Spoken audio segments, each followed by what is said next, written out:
and Zoning Board, and this is a remote meeting via Zoom. Angelica, if you could please call the roll. Um, Mr. Agnesi, I can't see everybody, so I'm just going to Present. call everybody out. Mr. Agnesi, Present. Mr. Allen, not here. Mr. Anderson, Present. Mr. Hirsch, Mr. Collegian, Present. Mr. Macchio, Mr. Mortimer, Present.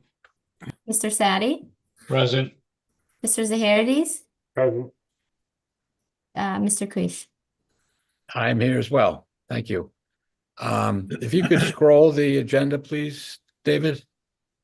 So Mr. Hirsch is joining us now. okay, mark that down. So this is open to the public. So David, as we go forward, if there are members of the public, Yep. and they raise their hand either on the screen or electronically, if you would be the gatekeeper there. Yep. But I would say probably keep the public muted until they've requested to speak, and then we'll let them in one at a time so we don't have a confusion. Yep. So this meeting is to discuss and to have community input on how to promote economic development and housing in the CDD3 zone through changes in the zoning regs. You can put that away now, David, if you would, please. The agenda. Yep. And if you could, so just as a little bit of background, we have discussed and looked to find opportunity through different mechanisms and in different zones. So we've looked at CDD2 recently and have made some changes. And we are going to look at each zone. Some zones we will look at it and we'll think, okay, well, the existing regulations are just fine and dandy, and then we just leave them alone. But we'll take a look at each one, and we'll do it through our regulation subcommittee, the full board, and with public input. We just as background, CDD3, Commercial Corridor District 3 goes from McDonald's in Devon heading east to about Mr. Max. And it is at this point, there is no residential permitted. It is not permitted. So that's one thing that we're looking at. Again, recognizing that there is a housing shortage in general and a housing shortage for affordable housing in particular.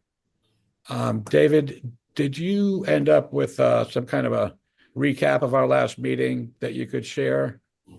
I do not have that. I might have, I think I have the minutes. Did I distribute the minutes? I can look to see if I have the minutes on it. Okay. While you're doing that, if anybody on the board would like to express some thoughts, well, we're going to look at what we did at the last meeting, and we can get a map up so if people have a kind of a better visual image of what the CDD3 is and get a sense of the various parcel sizes. There's some quite large parcels in the district. So if any member of the board would like to chime in, it'll be somewhat casual. Just speak up. Aton. I have something very simple. If the zone is currently not zoned for residential, change the reg to allow for residential to be built there. Makes sense. And one of the we start with that. So you start with number one. First, you as a general proposition. Then you can talk about, okay, now that we allow residential in that zone, what types or models or however you want to classify it would then go there. But first, we have to allow the zone to have residential in the first instance. You don't even get to the other issues until you get to that issue. Without a Agreed. doubt. I think we have to talk about mixed use. And there's a couple of sites there that maybe could tolerate a hotel, something like that. I don't know if that's something the board would want to consider as well. I've talked about it before. Good idea.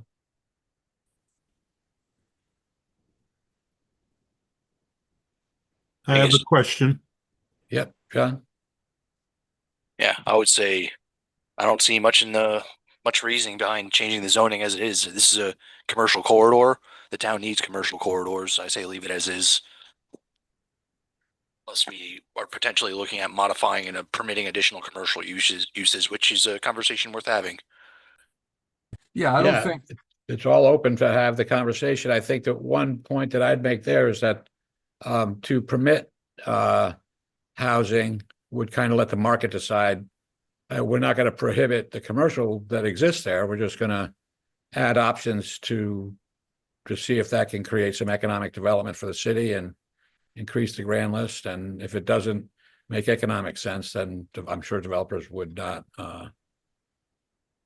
take it on. But So I good point. wanted to offer that one possible location where there might be a conversion that allows residences is the shopping mall close by exit 34 across from McDonald's. So you've got Leslie's in there. There was the Asian banquet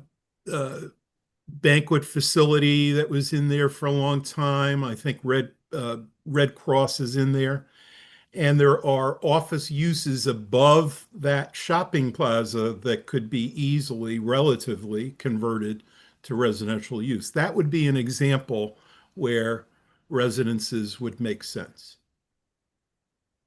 I Thank agree. you. I don't think, going with mixed, I think you're not going to prohibit businesses. If they want to go there, as Chairman Quish said, they will. And if they don't, they won't. But Right. we should look at mixed use. Yeah, definitely. There are some large parcels there. There's, and kind of a need for redevelopment, right? We do have some underutilized spaces. We do, I don't know how easy it would be for someone to come in and want to do a mixed use, for example, where the junkyard is. I mean, there's a lot of land there, and kind of the concept is that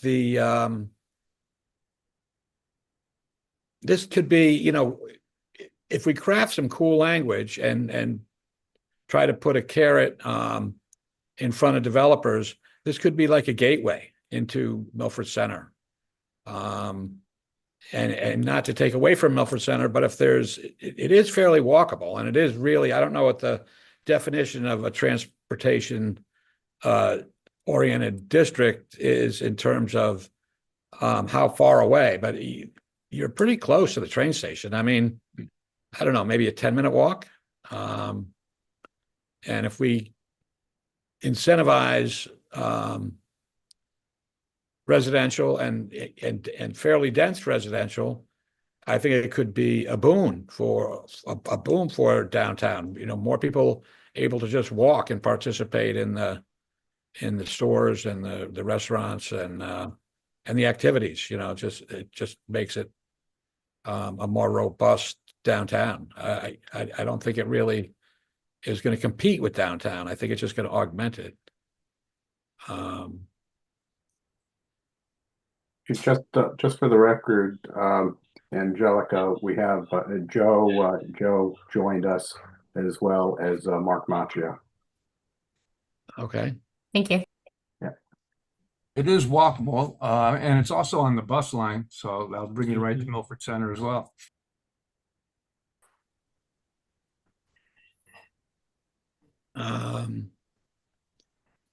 David, if you could just sort of give us maybe a synopsis of the last meeting, just in case there are members of the public listening, to go over the minutes and sort of Yeah, let's get to that part. Okay.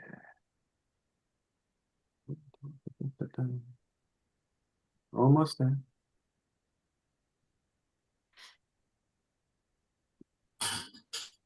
Wow, got a lot of minutes. Here we go. 30. There we go. They're sort of set up like those notes. You opened the discussion about the regulations. We talked about creating alternatives to the 100 square foot per apartment requirement for outdoor space because it's sort of limited in its concept. We talked about creating options for that, including a patio. It's like an apartment is right there, able to have a patio, green roofs, balconies, rooftop gardens. So that was discussed as a possible change to the regulations. So there was a discussion supporting mixed-use development near Stop and Shop to encourage density. Someone commented that rooftop and balconies or amenities should be offered but not mandated. Someone, I think it was Brian, talked about emphasizing community spaces for larger parcels and cluster zoning as an option.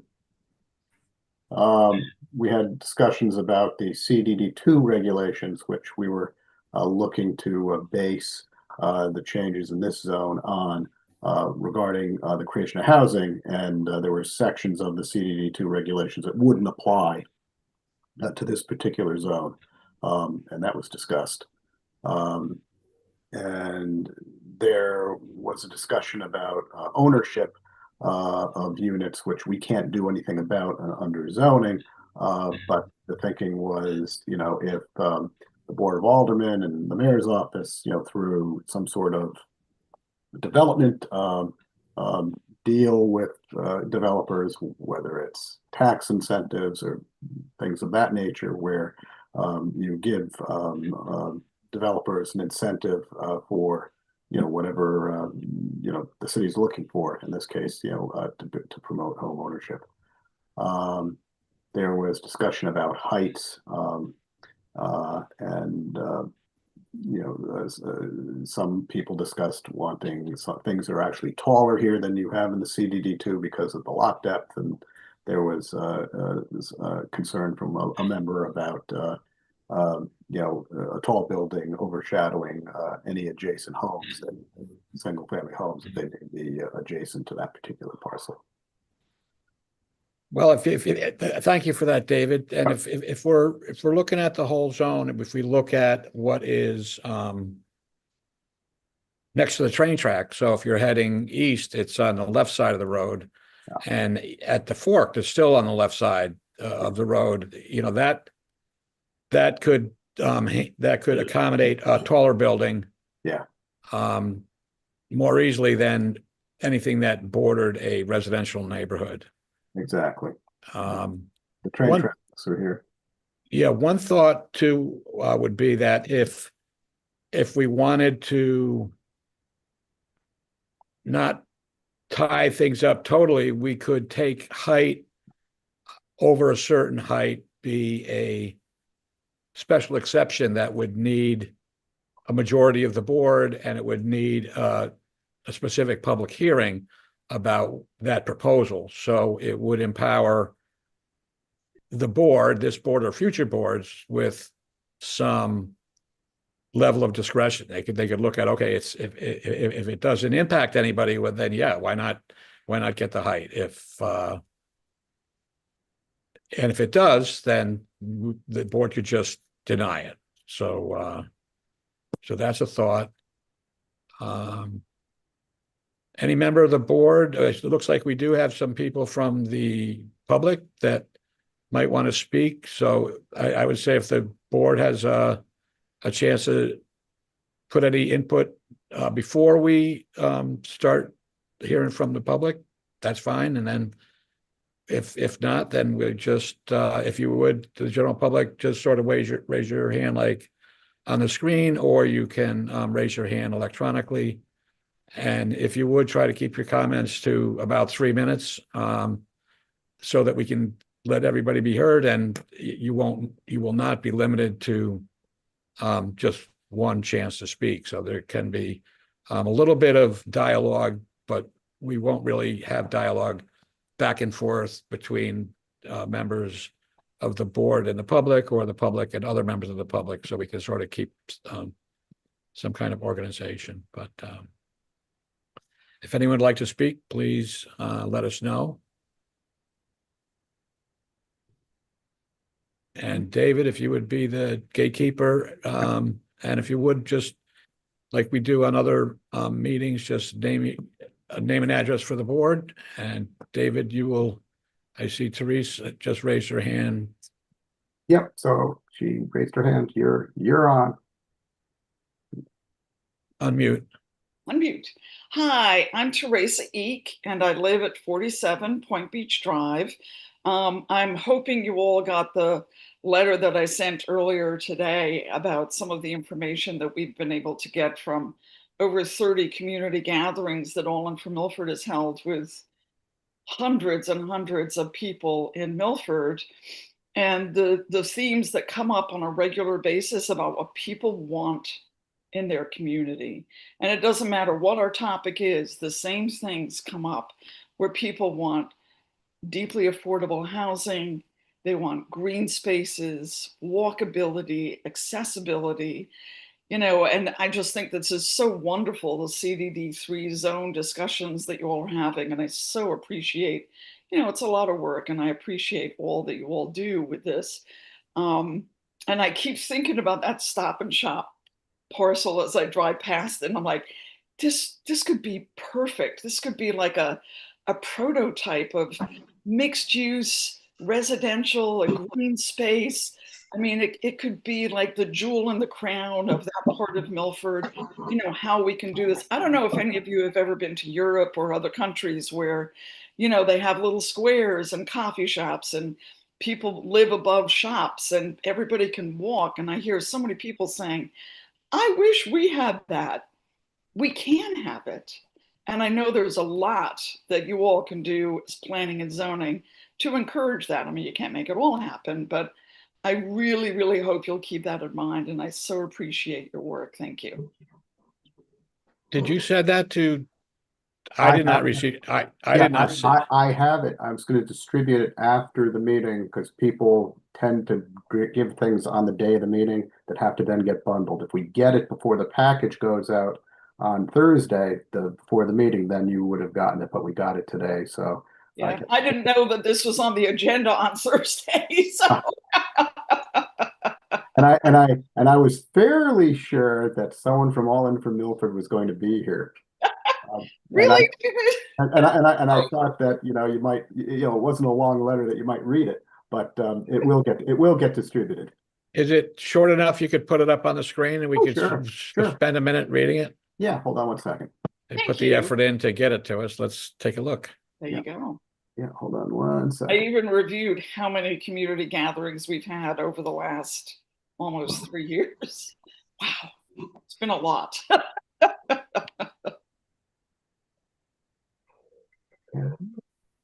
This, and let me this.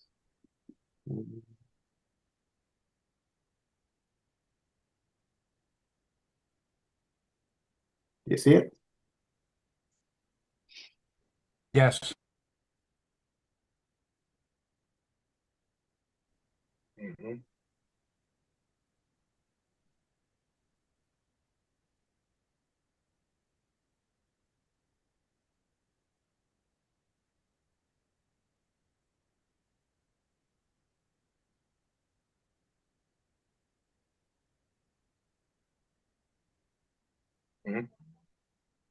That's it. So that's it. So it would be helpful to me. I don't know about anyone else to know what is meant by gentle density. Well, I know Pat Hauser, who teaches urban planning, is the one who introduced me to that. And she said, you see a lot of it in Europe where people live above shops. There's neighborhoods where people live quite close to each other. and there's lots of green space that's in common for people, if I'm remembering that correctly. So, you know, it's not like having huge developments. It's having people live closer together, maybe 1 or 2 stories above shops, and then having something that's walkable and green space. I'm happy to get in touch with her and see if she would send you all some more information, if that'd be helpful.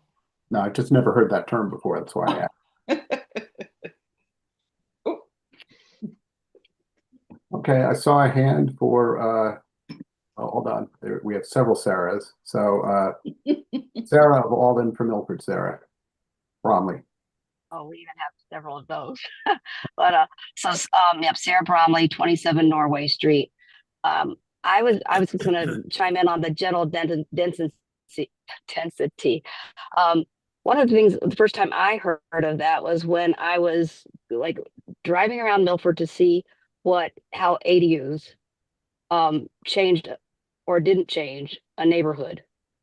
And that was one of the first times I think I heard that, because it's a way to, it seems like it's one way, but it does involve, you know, construction, and who can afford that now, but a way to, like, I you know, like I became good at like driving down a neighborhood and actually spotting like, oh, that could be an ADU. Somebody could live there.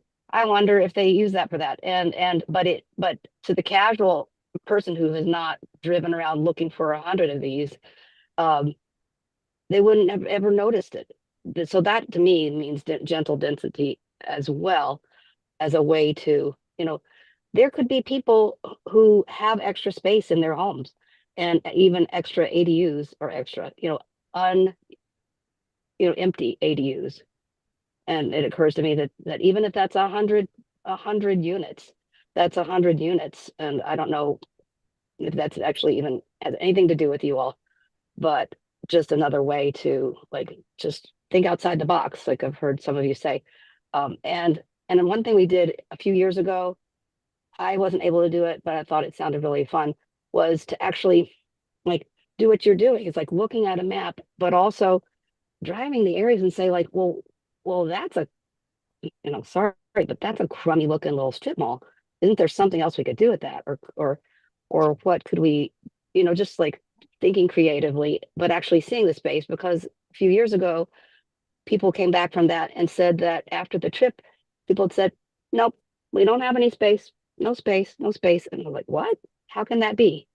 So just wondering if doesn't have to be an exercise that you actually do physically, but what you're doing now seems like it's really close to that. Like just imagining, and maybe even coming up with some ideas of things you think would be cool to have in Milford, almost backwards. Like think of the ideas, think of the plans, think of what we want, and then go look for the space for it. Or maybe that is what we're doing here. But I really appreciate, I had the best time. I told all my friends to go watch the end of MGAT your last meeting, because I thought that was so cool. I mean, everyone else kind of left, and I was sitting there going like, this is so awesome. I love how you're all talking and thinking and brainstorming.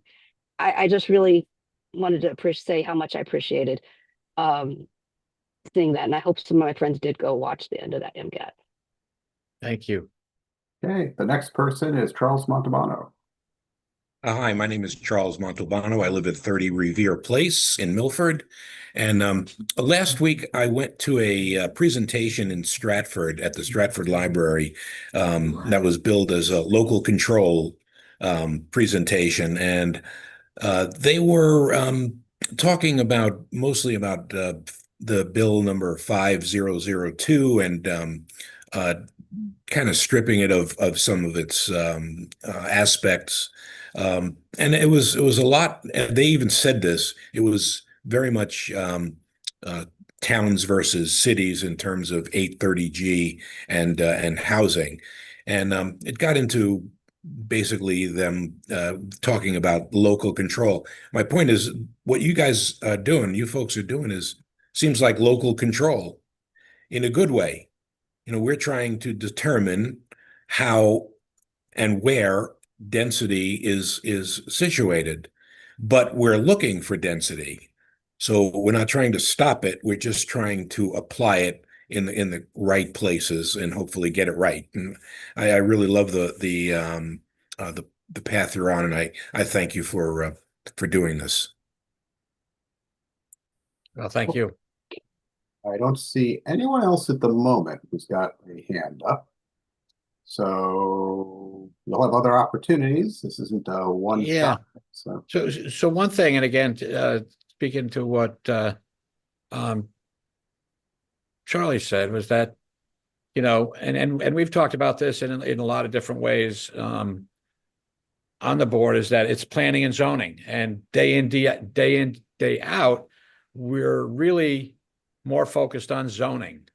And so we are a planning commission as well. And I think that this exercise and the one we've done for CDD2 and what we'll continue doing throughout the city is giving us an opportunity to think, to blue sky it, as I like to call it, and come up with what we, again, the 830G has been a nemesis to many towns and cities, in that we're adding density into like single family neighborhoods. And so if we sort of direct it on where we think it would be, have a positive impact rather than a negative impact, then let's do that. And if we can also add carrots to developers, we can give it a better chance of surviving instead of dying on the vine. And then we can try to look at best practice and innovation from other areas, other cities and towns where, whether it's Europe and we imagine little villages, like a micro village, like that one Stop and Shop site. There's other sites that are probably conducive to, they're not 400 units, but they're potentially a real addition to Milford, and I think that it's possible that we can have some architectural oversight, to look at what we kind of want it to look like. We don't want to change the vibe of Milford. We don't want to change how it looks. And Milford's been around a long time, and it's not just the 1690s or the 1750s or the 1880s or the 1930s that are relevant to our history. And it is a kind of a hodgepodge when you look at things that have been built in different eras and address different needs. At one time after World War II, there was a need for housing, and whether it was Levittown in New Jersey or a lot of capes and built in Milford, and then more housing was needed, and there was a lot of subdivisions with like ranches, on slabs and sometimes, and then a need for housing, and there's current development. So I think that if we keep at it and keep working at it, we can try to find some things that are a benefit. And I think it's economic development. And the bottom line is jobs to build it, jobs to maintain them, and if there's a mixed use, then there are jobs to maintain whatever commercial space is there. One thing, when we had a meeting with Stephen, he had mentioned kind of like a work, play, live kind of concept where we might encourage that type of mixed use where there is light industrial as a component, and I've heard people use very simple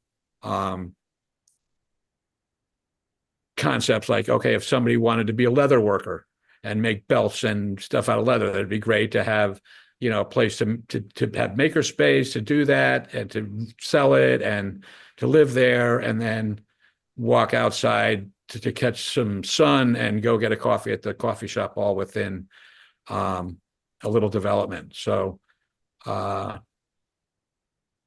certain things that we'd like to see, and now we have to find a way to incentivize it. So as we did in CDD2, we allowed density with height if you give us affordability. If parking relaxation if you go down the road that we're trying to, point you towards. And so that could be another way to incentivize having, we can't tell people what to do, but if we give them the opportunity and try to put a carrot out there. I think walkability is one of the issues that we'd like to continue to support. I think bikeability is something that we'd like to support. I think there is, whether it's renewable energy or energy efficiency, microgrid, there's a lot of technology out there that can be a real benefit. So I don't know if anyone has even just kind of one concept ideas that you'd like to, the wish list, not necessarily must-haves, but love-to-haves. I'd love to hear what everybody else is thinking.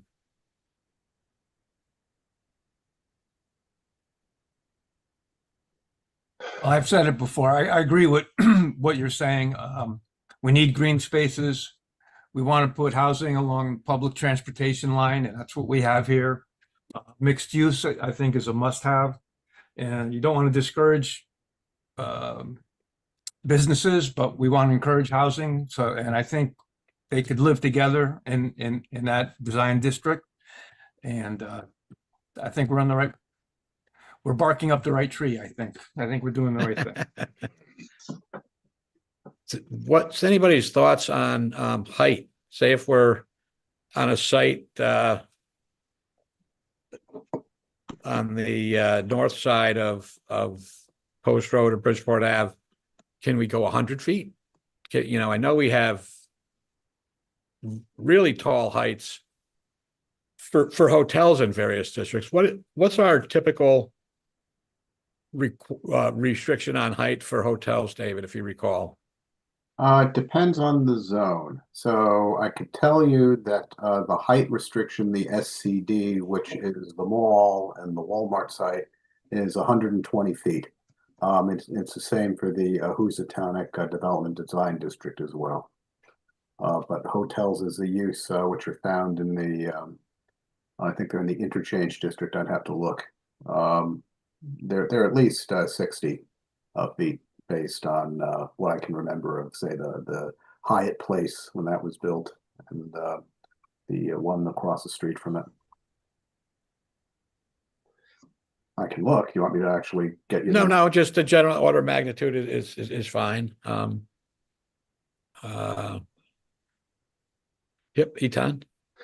In my opinion, we don't need more hotels in the city.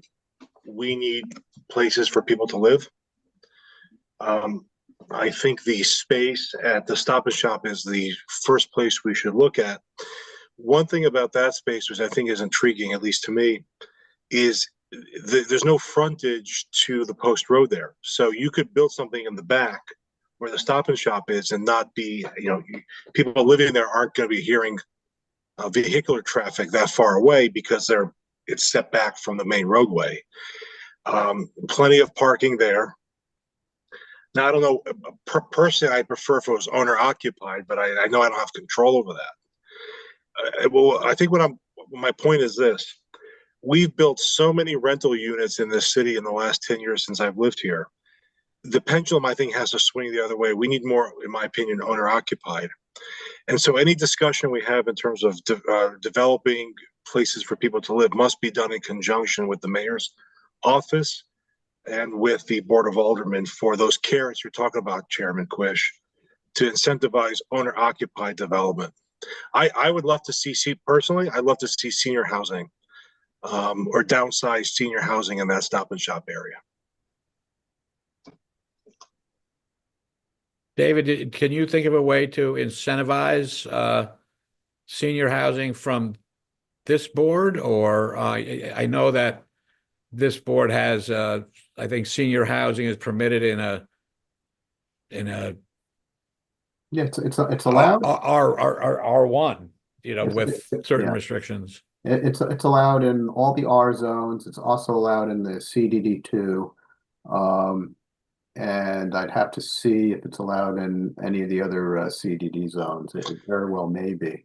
You know, again, the only way we can incentivize any use that we're looking to promote is either through the regulations where you're dangling some sort of a density carrot, or, you know, as other municipalities have done, you know, through tax deals where there's, you know, usually you know, a short-term abatement in exchange for whatever it is the municipality wants. Well, I have a question. This may be more of a legal question, but could we restrict residencies in the CDD3 zone only towards those residencies for individuals age 55 and over?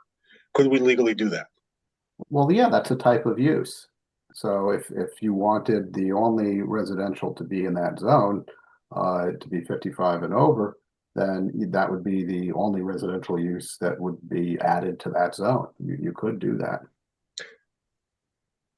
See, I prefer that personally than just building up more apartments in this city for transient populations. I'd rather have Keep in senior mind, housing. yeah, keep in mind, we do have a brand new senior housing complex up on Wheeler's Farms Road. I know that's not enough, and that's I also know. not owner occupied. Number one. Number two, the youngest baby boomer is now turning 65 in 4 years. Right. So they just, again, keep in mind, we can't dictate the type of ownership. So, you know, again, the Wheeler's Farms Road is rental, as you pointed out, because that's, you know, what the market, I guess, is demanding. But yeah, I mean, you can, if that's all you wanted in the zone, that's very easy to do, because that's a category of use. Joe, you can just chime in. Thank you, Jim. I have just a couple points because people kept talking and I kept thinking of things I wanted to say. So just to circle back to your question about higher height restrictions north of the post road, I do think that it's appropriate to go higher. North of the post road, I don't think 100 feet is unreasonable as long as that's with the set aside bonus. So in other words, there has to still be that incentive to have some affordability component. On the owner versus renter question, I know I've been kind of a broken record about this, but I actually think it's a good thing that we as a board can't, you know, try to move the needle towards owners or renters. I would prefer it if we didn't refer to renters as transient. A lot of young people, a lot of families just starting out can only really afford to rent. That doesn't mean that they don't have any intention to put down roots in the community. That described me a couple of years ago. That describes a lot of people who are wanting to move to Milford, not just to pass through, but to, you know, raise their kids in our school system, to work here. So, and I think also that, you know, the transition, as we've seen condos overall decline in popularity versus apartments on a kind of a national level, I think that reflects changing economic realities for people. And I think that it's important to provide options where people are.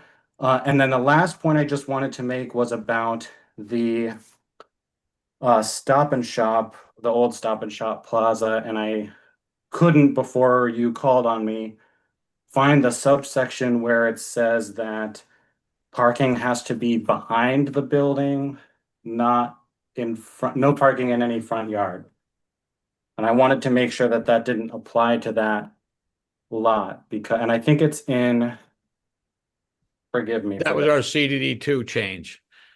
And I think that was just an idea for a standard for the CDD3. It's not an actual regulation. Yeah, it is listed in one of these subsections. So I just wanted to make sure that if that would apply to that plaza, that we not include that. Good point. I think it's 3.18.1.19 1G is at least, that's one instance I found. There might be others, but that's all I wanted to say. Thank you. Good point. Thank you. I would like to reply to Mr. Alling. I didn't mean to suggest that all people who live in apartments are transient. I didn't mean that at all. What I'm saying is that they quote unquote tend to be, especially, I mean, if you're going to build apartments next to a train station, obviously the builder is believing in his or her mind that someone who's going to live there will be going somewhere in the morning using that train. If you're living over by the Stop and Shop area, you're not going to be taking the train necessarily. You'll be living and residing in that area of the Stop and Shop. But more importantly, I can't remember the last time in this city, Jim or Brian, you might know better than I would. We built a owner-occupied condo complex, one or two, an owner-occupied senior living complex. The pendulum has swung too far to the apartment model because, quite frankly, the economic reality is that the builder makes more money doing that than they do if they just had a condo that they built and had to sell individual units. They make more. It's a profit motive, and so me as a planning and zoning commissioner, I don't really care about the profit motive. I care about what's best for the people of this city, and I can't tell you, innumerable people tell me they can't downsize in the town in which they raise their families. We have people who live in Milford who've reported to me that their children cannot afford to buy a property in the town in which they grew up. That's the reality. And so if we're not going to do anything about that as a board, then we can just continue building condos forever and make money for the developers and nobody else. But I believe in an economic model where you try to bring the greatest economic viability to the most number of people. I appreciate that point and thank you for clarifying. I would just gently suggest that I think if you were to talk to the people who are wanting to move out of their parents' house, most of them are probably looking for a rental housing, not to buy a home, is my guess. Or a home. But we already have apartments on the market. That's the thing. We have flooded the market in this town. Not we, the developers have flooded the market in this town with apartments for rent. Why aren't we flooding owner occupied as another option? That's a good option, Ethan. I think that, you know, when you say we, obviously, you know, we are not the developers. And at one point, if the market is saturated, then they won't build anymore. So they know their pro forma better than we know. So we are setting up targets. We are trying to give them incentives to do what we want. And if it's not economically feasible for them, they just won't do it. So, you know, we will get more input, and we'll get some input from large and small developers to see what they think. And, you know, if there's no appetite for apartments, then there's no appetite for apartments. But what we're finding is that there is a huge appetite for apartments and living, you know, just housing in general throughout the city, the state, and the country. So there's a need. There are people that need housing that don't have housing options, and that's why affordability needs to be a component in what we plan. And I think to your point, Joe, too, is that there's sort of both ends of the demographic scale. There's people that would love to downsize and maybe spend some time in another city, whether it's a warmer climate or whether it's with other family members or kids that have moved out and they want to be able to spend part of the year somewhere else. They can't afford to just stay in their house. They have to they'll look for a place to rent. So I think that rental housing, I'd love to see ownership. And I think that in certain areas, as we go through the city, there'll be more, it'll be more desirable. And that would be, you know, probably not in the affordable component. But again, we're trying to just give opportunity. And as we all know, it's the market that's going to decide.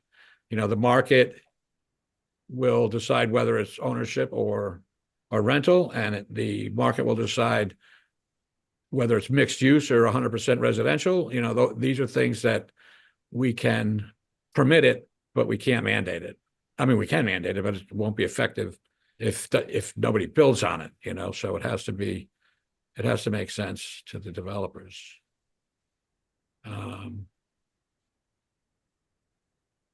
But yeah, so we do want open space, walkability.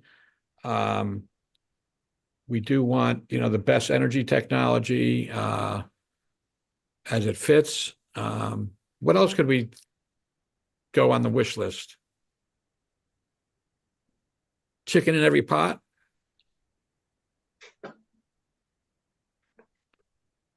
Yeah. I'm quite open to an entertainment center. So somewhere that is a draw both for Milford individuals, families, and draws from the region. I mean, you all who have a sense of Milford's history know very well that we had the amusement center on Boston Post Road forever, Smiles and its predecessor. And so many, historically, so many locations, whether it was the Casey family who owned where Kmart was, and down in Devon, we have a history of being an entertainment location historically, and I can see there being a focal point to be a draw for the region. Yeah, very good idea. Excellent. Mr. Chair, I saw a hand go up, but then it went down from Sarah Bromley. Yeah, she's up. Her hand's up. I was wondering, since you're talking about things, I was just thinking about just housing we want, but other things too. I don't hear many people talking about the fact that we don't have, besides Margaret Egan, which it doesn't count. What I'm thinking of is like community center. A community center, like so many. I just find it odd that we don't have one, and what that could, and like the blue sky, like what could that be, and how could that help a lot of people find community and connect in important ways. And you know, those could have some green spaces and recreation too, but just to connect. So a community, I would love to have a community center somewhere, and maybe even like look at some spaces we have and see like what can be repurposed. I know you do that already. And I don't mean to cause anyone any PTSD, but like the mall, I want to go see that arcade mall in Rhode Island, where they have many units at the top that a lot of seniors, you know, seniors could be perfect for a senior.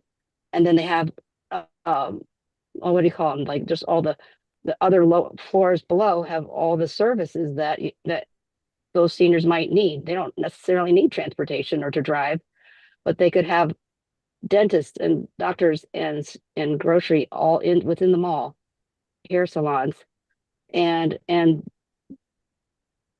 have, and it's walkable to, and bus lines to the grocery right there. That's like maybe it's pie in the sky, but I'm like, however you build it, like I think some people have actually gone to that mall to see it and see how it works, because you know it's like I said, I don't even fully remember what happened with the previous mall discussion, but it's there, and it's there. And last thing is, one type of housing that I'm familiar with, because my daughter lives in Vermont, is home share. It's the cheapest way to get housing without any new construction. And I know that planning and zoning would only have like, you know, might only have sort of like small role in that necessary. But if someone were willing to create that kind of program and just explore it, there could be all kinds of benefits to like seniors being able to age in place and have better lives. And you know, sort of like the Golden Girls scenario where or the scenario like Fonzie lived in an ADU, like these things that or an older person who's lonely and can't take care of their yard, maybe rents a bedroom to a young college student or a young professional who can help with those things. in exchange for a reduced rent. Those are out of the, out of the box, or Well, I think we do Exactly. have that. I think we have obviously the ADUs, and we actually do Right. not prohibit somebody from renting a room. So that's just all about just talking about it and sharing it. Right now, though, we're kind of looking at CDD3, not the whole city, but Right. they're all good thoughts, and they Mm. all work towards trying to make sure that there's housing and housing options for everybody. Oh, maybe, I think detached ADUs. Maybe that could be ridiculous, and my mother could live on my property if it were large enough, and we wouldn't kill each other. Thank you. Thank you. Anybody else from the public like to chime in? I see Teresa's hand. I know. Thank you for your patience. But I was thinking about people who pay rent instead of mortgages. And I know I've spoken to you about my friend who's in her 70s who was renting her place for 17 years and actually figured she would live there forever. And then the rent doubled. And she can no longer live in Milford. She's moved out. She's born and raised here. So I think a lot of the apartment units that people are really upset about, they've been in the work for years. They didn't just pop up all of a sudden. And a lot of those units, they have nothing affordable. They're $2,500 to $3,000 a month to live next to the train tracks. I mean, geez, that sounds like New York City, like, with tenements on the train tracks. I would love to see housing that was more geared towards people who do want to stay in this community, which may be lower income people, people who take care of our elderly in nursing homes, who teach kids in preschools, work at the grocery store, because this is where they work and live. They don't take the train to Stanford and New York for jobs. If we want people to stay in this community, it doesn't matter whether they own their home or their rent. I mean, people rent their homes forever if they can stay in them. But we need those people. We need them for our community. I mean, they make our community go. So I mean, part of me is just like, I'm fine with renters. I have been a renter myself. I feel like I'm in an AA group or something. But yes, I was a tenant once, and I like to think I was a good tenant. But I ran a social service agency, and I did not have the money to buy a place. And I volunteered in my community, and I had gone to college there, and I cared about it. So I think tenants are just as important as homeowners, and they make up 23% of our population. So just saying. No, thank you very much. It's all good. I don't think, just to be clear, nobody's saying anything negative about whether you're a tenant, a renter, or whatever it is. What it's about is we have a supply problem. At the end of the day, the laws of economics, it's like they're laws of nature.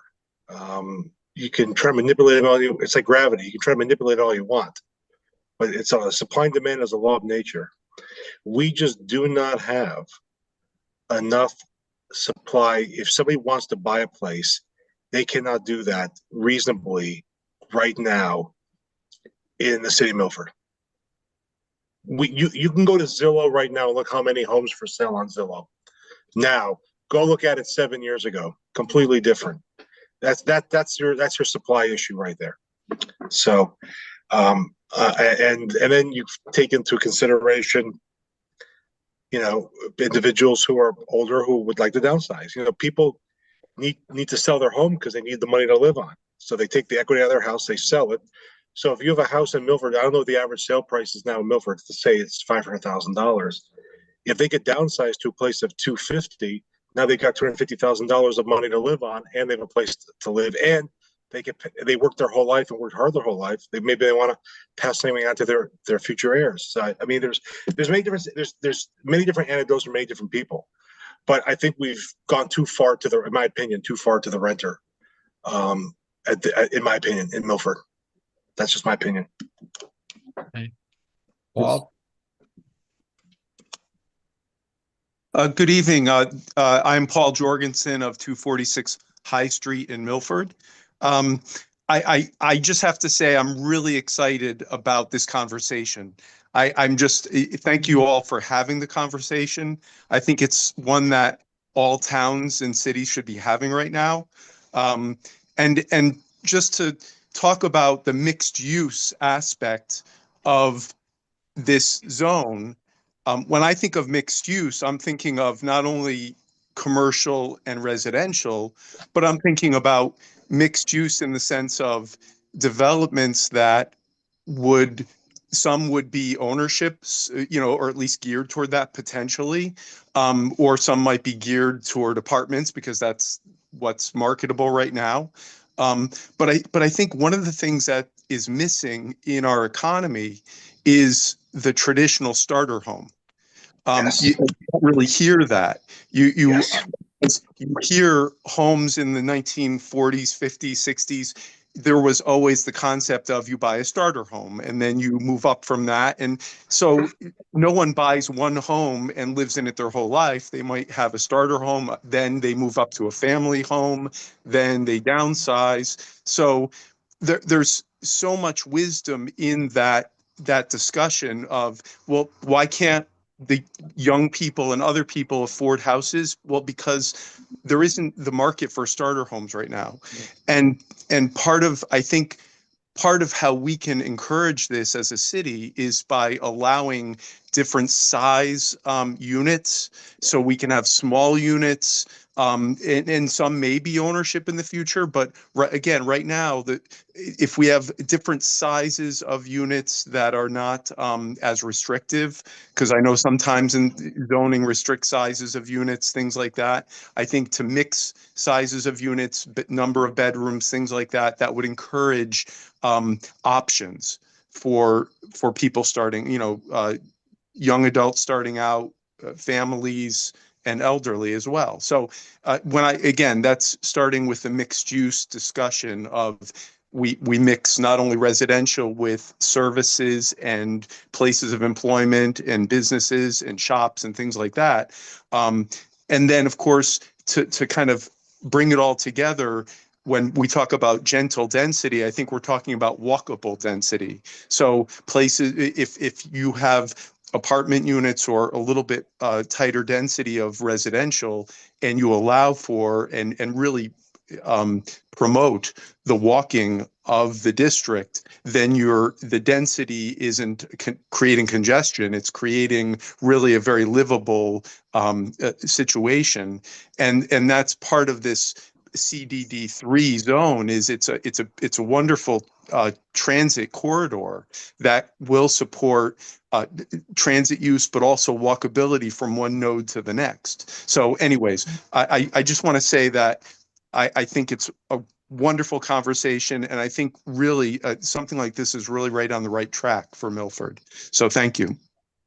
Thank you. Mr. Chair. Yes. So just to build on something Paul just said, we got rid of all of our minimum unit and building sizes because the state legislature told us to. So we do not have any minimum sizes anymore. The building code dictates whatever the minimum size for a unit or a house is. So the next step from that would be, well, now do we look at density in terms of lot size? Do you need a 5,000 square foot lot now if you could build, 1,000 square foot, house? Again, something to think about. Yeah, like cluster village where maybe it's single family type structures, but they're not individually owned. So it's one site. So now setbacks are not an issue between the different buildings, and there's more space for community space, community building, community, or just open space, similar to what is being looked at up off of Bick Drive, I think, where it's Like where a, it's like a condominium. I mean, you just described the classic condominium, whether yeah, a townhouse or a small single family house. Yeah, I mean, and tiny homes that that are becoming fun to talk about and think about. Joe, did you have your hand up? Yes, but David answered my question. It was going to be about the lot sizes. So Oh, okay. I just want to, I'm going to make one last comment and then I'll leave it alone. I have a cousin graduating high school in 2026. And I read something somewhere recently that the average American doesn't buy a home until they reach 38 years of age. So should I be telling my cousin that he won't own a home or a property until 2046? I'm sure a lot of people on this chain who are old, I'm 44, who are older than me, bought their first property, if not their 20s, certainly early 30s. But the next generation coming up isn't buying their first properties until 38. And you can see the trend lines going up in the last 10 years, exacerbated by COVID. I fear that we're creating two Americas, one landowner and one everybody else. And I don't think that's right. Well, thank you. That's it. That's all I'm going to say. Joe? I just want to say that I think there's a real shortage of housing on both renter and owned housing because there's just a housing shortage in general. Part of the reason it takes young people a long time to save up for their first home is because rents are so high, which is a product of the housing shortage. So I think we're getting a little bit bogged down in like renter versus owned, and it's a conversation worth having, but really there's a housing shortage overall that's causing these problems. Which is why I think the conversation around starter homes is really important. I don't know to what extent, that'll be incorporated with CDD3, but I think looking at, for example, minimum lot sizes in a lot of our single family home districts or zones is appropriate to try to mitigate that. So I appreciate the point that Etan's making. Okay. I appreciate your point too. Good. Anybody want to add anything? We can we're not going to obviously take any action today. We're just going to keep this conversation going and suggestions. Does anyone have suggestions of next steps? I have some ideas of my own, but I'd love to hear what anyone else would like to contribute on next steps from the board, possibly. Okay, so then without seeing any, we'll put it on the agenda for our next meeting as just an ongoing conversation. You can, if you would just put it on the agenda, not necessarily make it the chair's report. Please, David, and we will internally talk about whether we can invite either a land use professional or a developer, or bring in someone who may be able to give us a presentation. I know we did have somebody from New Haven that talked about their specific development, which was pretty innovative.